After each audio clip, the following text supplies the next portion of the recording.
So today I'm going to talk with my buddy Brandon Drumm about Hollywood Brown, Jadon Haselwood, QB transfers, and more in a debut of a podcast he and I are starting called Young and Drumm. It's an OUinsider.com podcast. I'm really excited about it. It's all coming up after the bumper. What do you mean you don't subscribe to my son's YouTube channel? Mama, no! Just snap the damn ball, RJ. What's up, kidfolk? It's RJ Young. I am not on a step mill. Consider hitting the like and subscribe button because I upload a video every single day. It's always OU related, college football related, sports related. We have a good time. Now let's talk with Brandon Drumm. What's up, kidfolk? It's RJ Young. I am here with Brandon Drumm. We are doing Young and Drumm, an OUinsider.com podcast that I have been dragging my feet on because I didn't have the equipment to do this and I wanted to do it right. And because of 24/7 and because of the YouTube community, we now have the equipment to do this and do it right. Brandon, man, how excited are you to do this? Man, we were talking about this earlier. We've been talking about this for almost a year now, even before you came on with 247. Right. And it's now coming to fruition. And I'm pretty stoked because I think people are going to love to hear your entertainment and your knowledge, along with just some of the stuff that I bring. And Sooner fans, get ready because this is going to be a blast. You're going to enjoy the recruiting. You're going to enjoy the team aspect of it, whether it's football, basketball, what have you. If it's Oklahoma, we're going to talk about it.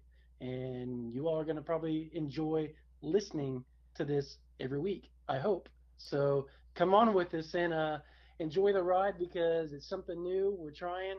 And why not try it right before the Orange Bowl? Hey! Because that's when everybody wants to talk about, right? Orange Bowl, recruiting. Hey, let's do this. So let's get started with the topic everybody wants to talk about. Hollywood Brown's foot. I mean, it's a foot. Here, let me just backstory.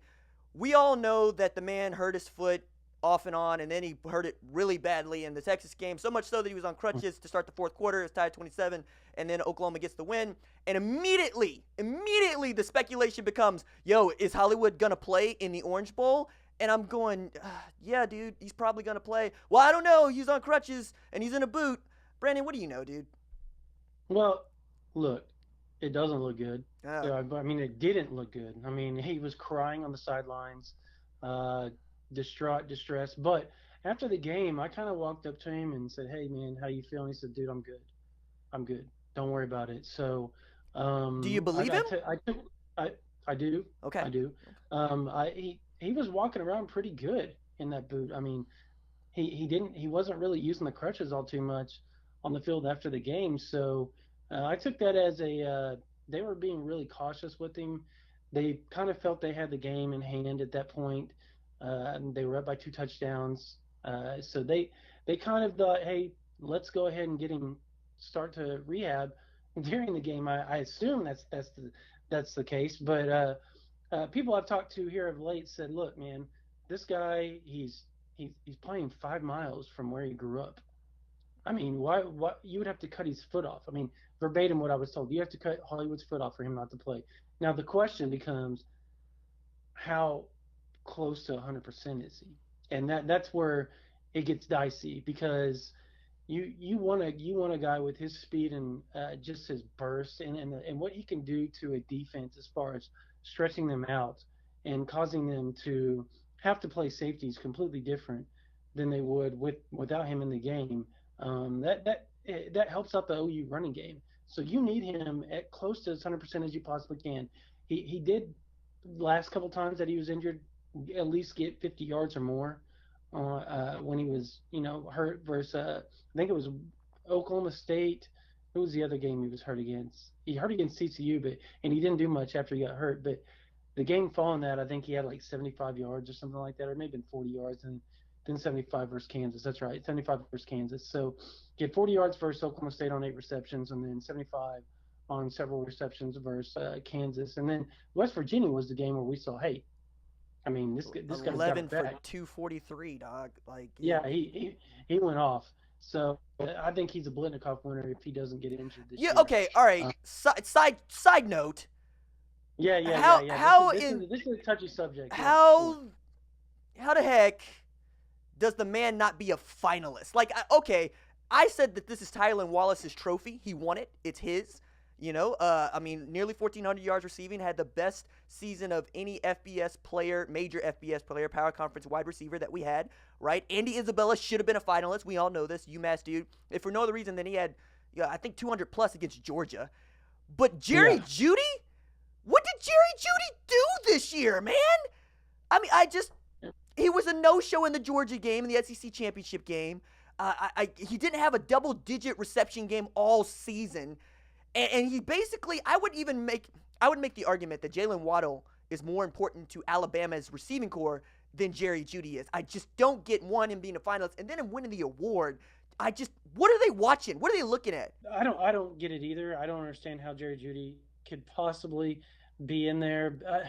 I say that, and I know Alabama people that listen to me and that I know that are friends are going to be upset with this, but I think the guy is a very, very good player. He's probably one of the best wide receivers in the country. But I think what my issue is that Hollywood missed basically 3 games this year for all intents and purposes. With injury. He was with injury, and he still was only 200 yards less than Jerry Jeudy was as far as receptions go. And that's quite a bit. And then we're not even talking about... he had 200 more yards than Jeudy. He had 200 more. I'm sorry, that's what I meant. So he had 200. So it could have really been way bigger gap had he been fully healthy all year, and Jerry Jeudy didn't have to go through all that. Obviously, I think Hollywood Brown had 75 receptions this year or something like that. For 13-18.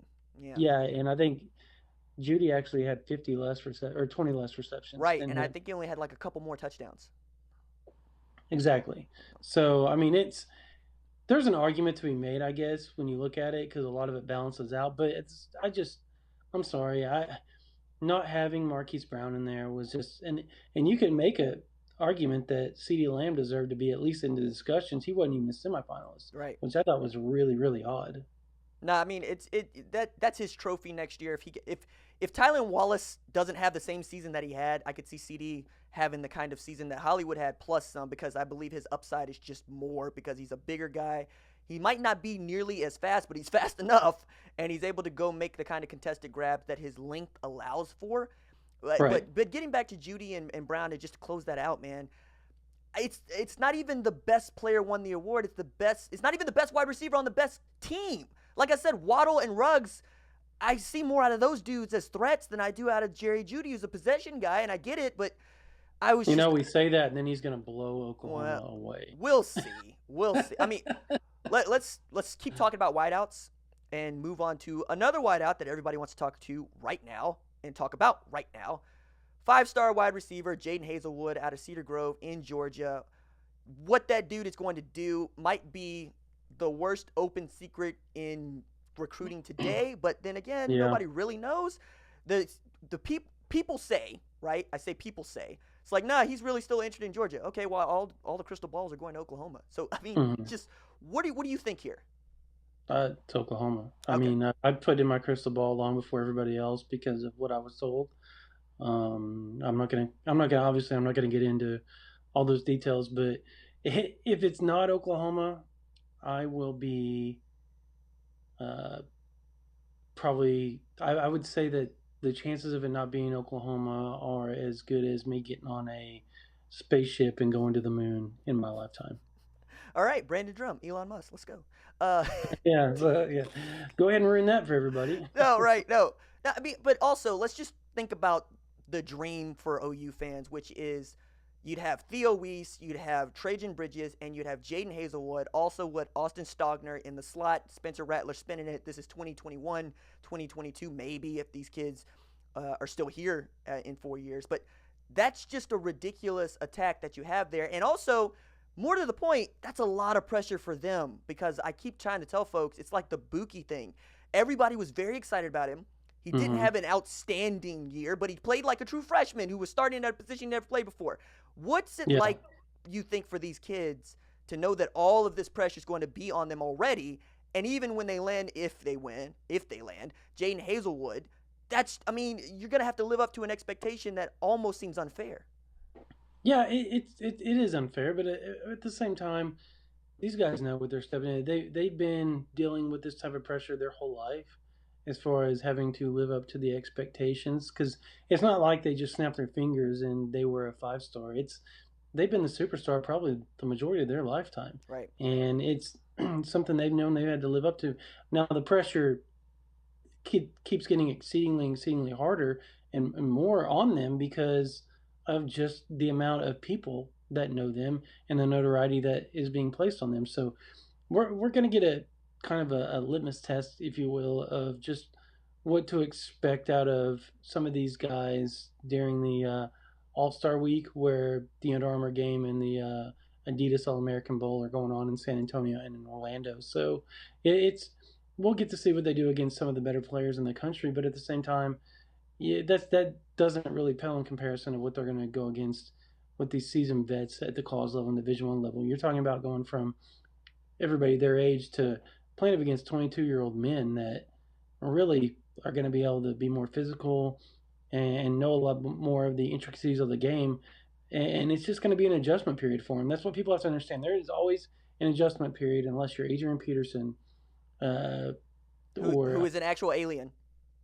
Yeah, and I'm trying to think of a few other freshmen, but y'all understand what I'm saying, that it's rare for them to just walk in and be like, okay, he's the best player in the country. It's not even close. And as a true freshman, Trevor Lawrence is as close as you get right now.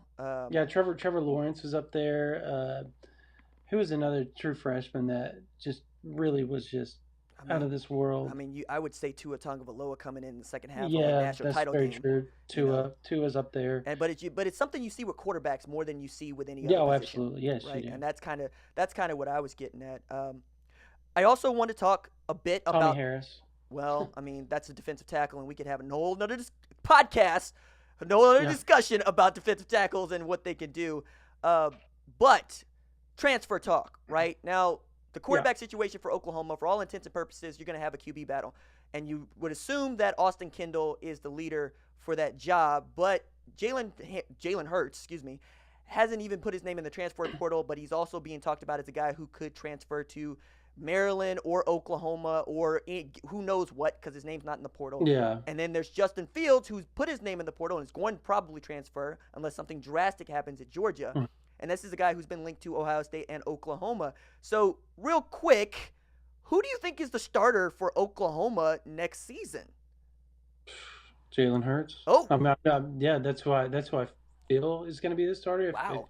If he does in fact transfer to Oklahoma, I think he'd be the starter because, and I've reported on this at OUinsider.com. It's just the stuff that I'm hearing is that the chances of him being at Oklahoma seem to be getting increasingly better as the days go on.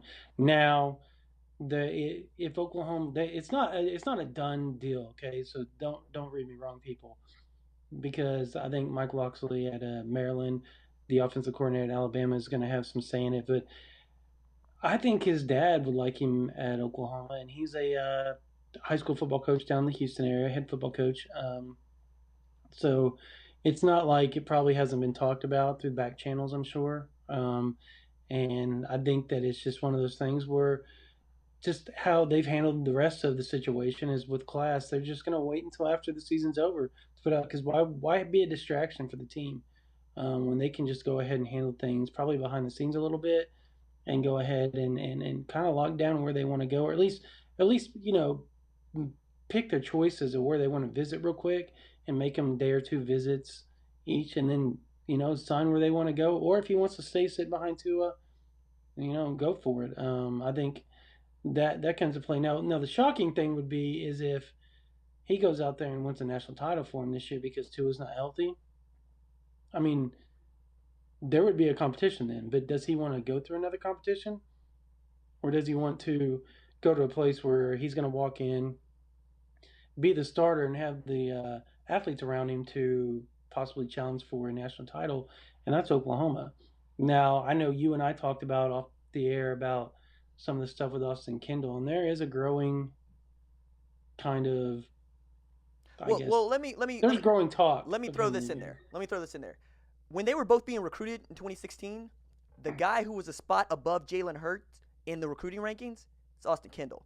And that's a guy who averaged 300 yards passing a game in high school. Yeah. He ain't the scrub that a lot of people want to make him out to be. No, he's really good. And That's just what because everybody needs to realize. people didn't want to necessarily anoint him because Kyler Murray was there, doesn't mean this dude is not plenty capable of winning the Heisman in 2019. And I guess Tanner Mordecai is also another interesting aspect in all this, because that guy can flat out ball. And anybody that has any sort of connections inside that program will tell you, then everybody said, man, this guy's going to be a baller. The problem is Oklahoma's recruiting other ballers.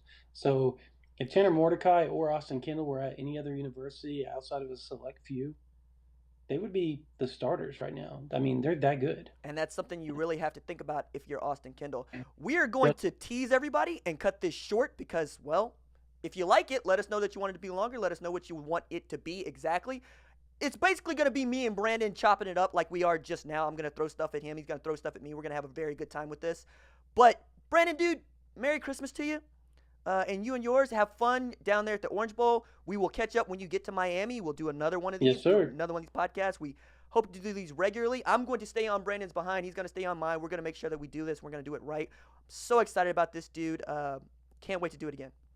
Oh, yeah. I can't wait to get down there to Miami. I can't wait to get some audio. I'll send you some audio from the so we can use it in the podcast. I mean, it's going to be pretty sweet after Media Day. We're going to have a lot of stuff coming to you all as far as podcasts, and especially on OUinsider.com, where RJ and I are always throwing up some stuff as far as insider information, University of Oklahoma. It's really, really something. If you have if you want to pay for Starbucks every week, I mean, that's cool, but one Starbucks coffee is what, $5-6, and for $8 you can get a whole month full of Oklahoma information that you cannot even handle. I mean, it's daily information, recruiting, team news. The Drumm is the best insider awesome. That we have on the beat. Pure stop, just full stop. Recruiting and team nuggets.